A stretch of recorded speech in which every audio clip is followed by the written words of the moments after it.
American Girl Read-Alouds. We are reading Chapter 3 of Meet Felicity today. And today Felicity is wearing her Colonial writing outfit. So this is the type of clothing that they would wear outside when it was cold. It was nice and heavy and wool kind of material. Writing, she would probably wear something like this. And I love this hat that she has. It's a 3 corners hat. You can see it's got 3 corners on it. And that was the style for hats mostly for men, but sometimes for women during the colonial time period. So if you ever see a picture of somebody wearing a 3 corners hat like that, you kind of know what time period that's from. And so today Felicity's with a horse here. This is not Penny, of course, because Penny's copper colored, kind of the color of Felicity's hair. But this is an American Girl horse, and I don't have Penny, unfortunately. Maybe someday I will. But I have this one, and since Felicity likes horses, I think she looks good holding on to the reins of any horse. So we've talked about how Felicity lived during the colonial time period. This is before the United States was a country. And it was when the colonies were ruled by England. So I'm going to show you a little bit on the map where we are and what we're talking about. Follow me up here to the map. So here's my American Girl map that I've showed before. Remember, Kit lived in Cincinnati, Ohio, and Josefina lived near Santa Fe, which was part of Mexico at the time, but later became New Mexico. So Felicity lives in Virginia, in Williamsburg, Virginia, which at the time was called the Colony of Virginia. And there were 13 colonies, as we've mentioned. So long ago, people like the Pilgrims were the first people to travel from England and from Europe over to the United States, way across the Atlantic Ocean. And then eventually more and more people came from England. And so England would send like some type of a governor for each of the colonies, but they still made the laws, they still made all the taxes. And so the 13 colonies were New Hampshire, Massachusetts, Rhode Island, Connecticut, New York, Pennsylvania, New Jersey, Maryland, Delaware, Virginia, North and South Carolina, and Georgia. So those were the only places where the colonies were, the only places where the European people had settled. There would have been Native Americans throughout the rest of the United States, but there weren't very many. They didn't have cities and things all over the place. So these were not states yet. These were each colonies. The colony of North Carolina, the colony of Virginia. Eventually, during the next few years of Felicity's lifetime, the people in these colonies stopped liking the rules that were made all the way across the ocean by England. They didn't like paying the taxes for England either. And so there started to be more and more conflict between the people who lived in the colonies and Europe. And so some of the other Felicity books will tell you more about that. But that's where she lives, so you get a little bit of a picture of that. It's interesting, if you go to Williamsburg, Virginia today, they have a living history museum. You can go and see people dressed in the type of clothing that they would have worn during colonial times, and they will show you how they made their food and what their houses were like. In fact, that's where the woman who started the American Girl Company got her idea for starting American Girl. She was at Colonial Williamsburg, and she was watching the live actors playing the parts and showing everything, and she thought, wouldn't it be great for kids to be able to see this kind of history and have books about it that helped them to understand it? And that's why she started creating the dolls for the different time periods. That's why she created Felicity and all the things that go with her to help kids understand what life was like back in that time period. So, in our last chapter, Felicity had gotten to look at Jiggy Nye's new horse, named her Penny, but Jiggy Nye did not want them around. So that was kind of where we left off in the last chapter. And Penny wanted to go back and see, Felicity wanted to go back and see Penny as soon as she could because she's a little bit worried about her with her owner. So today we're on chapter 3, which is called Jiggy Nye's Threat. September begins the season of thunderstorms in Virginia. For the next 3 days, the sky was as gray as pewter. Rain fell in sheets, and the wind roared around the corners of the house. Felicity felt as trapped as Penny was in Mr. Nye's pasture. "May I go out of doors, Mother?" she asked. "In this storm?" her mother said. "Don't be a goose. The streets are all mud and you'll be soaked to the skin in this rain. You will just have to wait till it stops." Felicity sighed.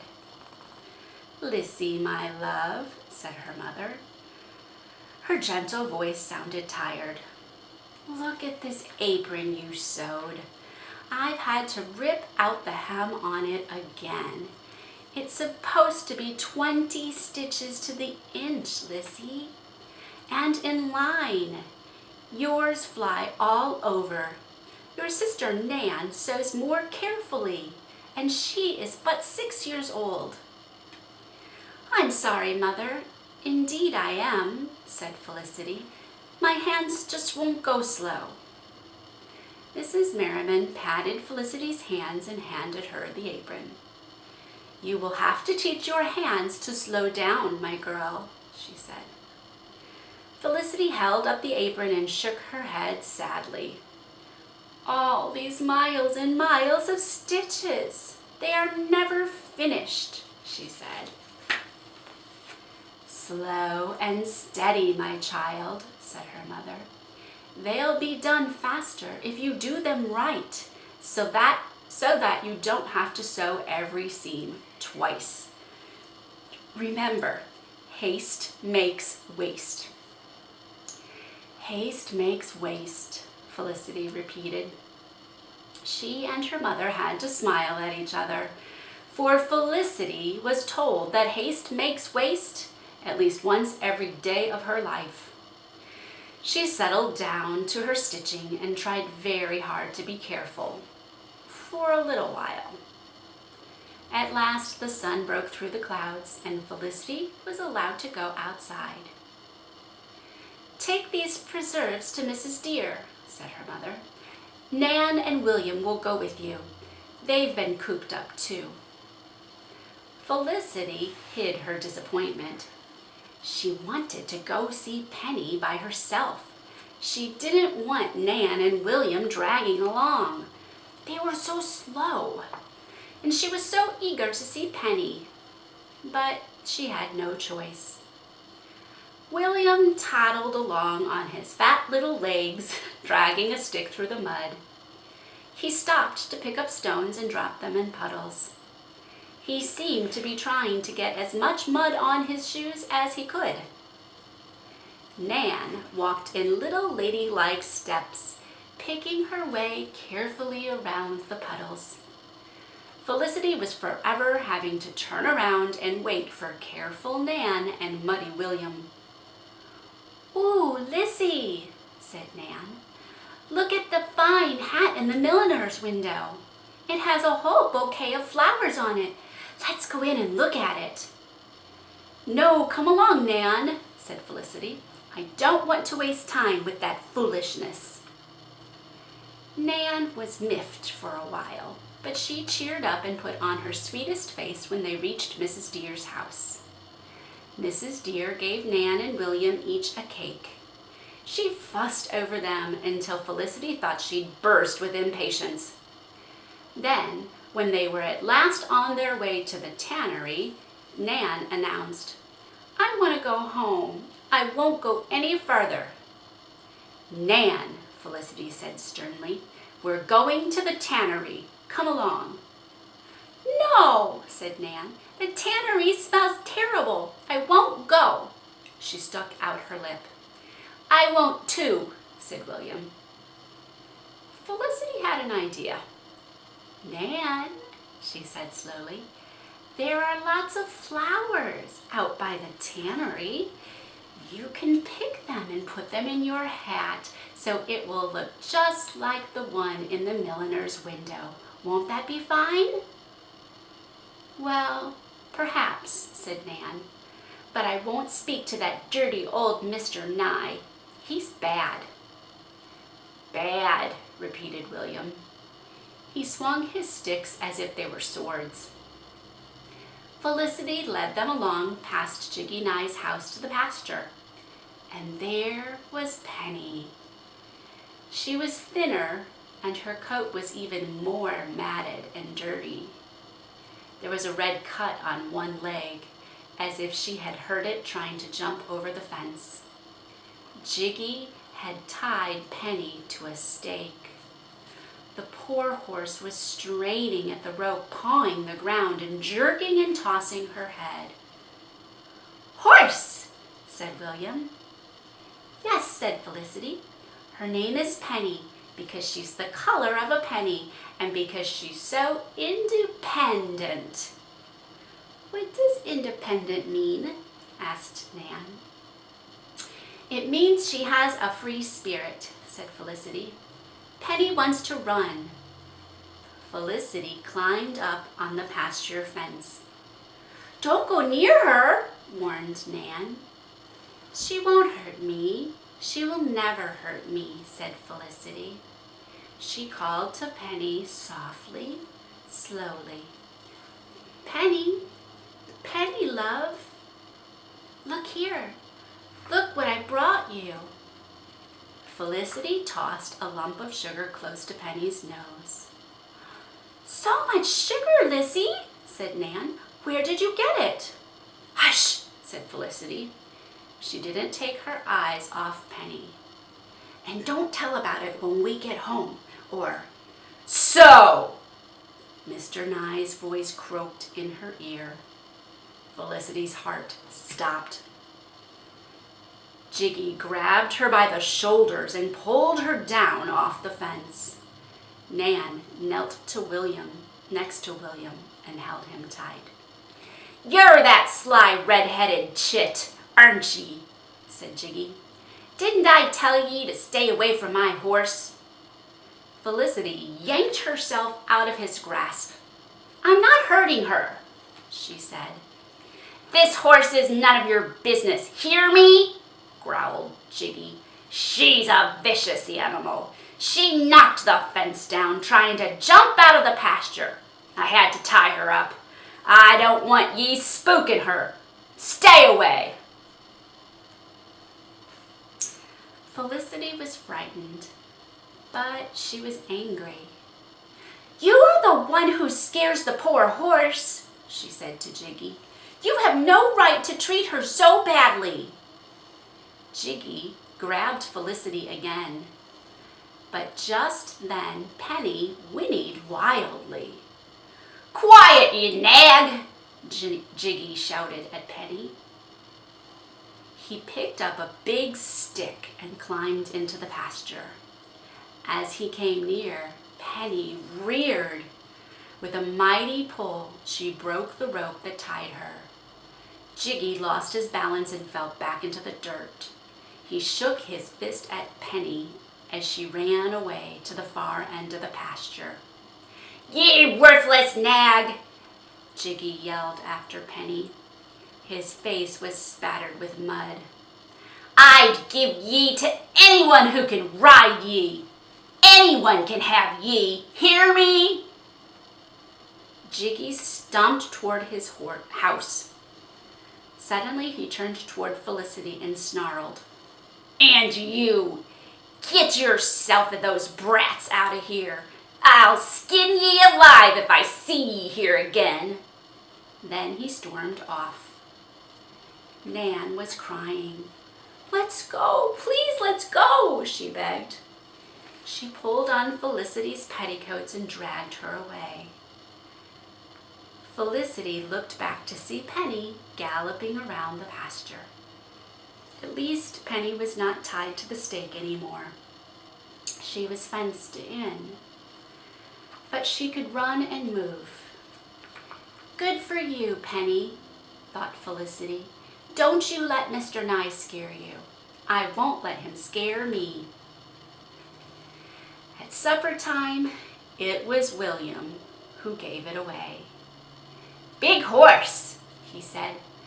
Bad man. He waved his spoon wildly. Shh, hissed Nan. What's all this? Asked Mother. You've not been out to see that horse of Jiggy Nye's, have you? Felicity made us go, said Nan, and the horse made Mr. Nye fall down in the mud. Then Mr. Nye called the horse a nag, and he said anyone could take it if they could ride it, and he said he would skin us alive if we ever came back. Hush, my child, scolded Mrs. Merriman. It's not proper to repeat such talk. She looked at Felicity, and her face was serious. Jiggy Nye told you not to come back, and you won't, ever. His tannery is not a place for children. He was going to strike the horse with a big stick, added Nan. Oh, the man's a villain of the worst sort, muttered Mr. Merriman. A horse beater. Ben spoke up. He'll kill the horse, sir, he said. Mark me, he will. Oh, Father, cried Felicity, we can't let Mr. Nye hurt Penny. We've got to help her. We've got to get her away from Mr. Nye. Can't we buy her? Gracious, no, exclaimed her mother. We've old Bess for your father to ride, and Blossom to draw the cart. Bess is so slow. It's faster if you walk yourself, said Felicity. Young lady, said Mrs. Merriman, it would not harm you to go more slowly in all things, stitches and speeches and thinking too. Mr. Merriman spoke gently. We've no need for a troublesome horse like that, my child. It would be useless to us too. No one wants a horse that cannot be ridden. Besides, Marcus has enough to do with old Bess and Blossom. He does not have time to care for another horse. But I would take care of her, said Felicity eagerly. I would tame her and teach her. I would do everything. Ben looked up. Mrs. Merriman sighed. Lissy, she said, my impatient, headstrong Lissy, you have not the patience to sew a seam properly. You leave your riding practice half done. You lead your sister and brother to dangerous places and never stop to think. A willful girl and a willful horse is more than one family can handle. You must put that horse out of your head. Do you hear me? Yes, ma'am, Felicity answered. For it was true, she did hear what her mother said. But she did not put the horse out of her head or her heart. And that's the end of chapter 3. So, she's been told not to go there again. Do you think she will? So, in the story, you probably remember that Nan really wanted to go somewhere, but Felicity said they didn't have time for it. Nan talked about going to the milliner's shop, and she saw a hat in the window that had flowers on it. So you probably don't know what a milliner is, because we don't really have milliners too much today. A milliner was a place where they made hats. As you can see from all the pictures in the book and all the dolls, they wore hats a lot during this time period. And a milliner was someone who made hats. I I looked in this book from Felicity's time period to see if it told us a little bit more about milliners, which it does, but it says besides hats, they did sell other things, which I didn't know until I looked in the book. It said milliners sold everything from paper, patterns, and cloth to shoes, jewelry, clocks, and tableware. A milliner had to be skilled in sewing, tailoring, laundering, ironing, lace making, accounting, and bookkeeping. So there were actually some other things sold at a milliner's shop besides hats, but especially hats. That was one of the things that they were known for. And they probably made lots of these three-corner type hats that were popular during her day.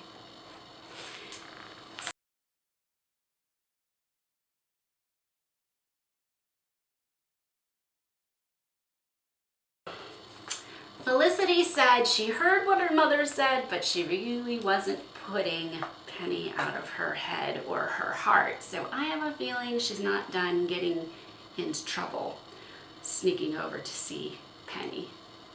Tune in next time to find out what she does next.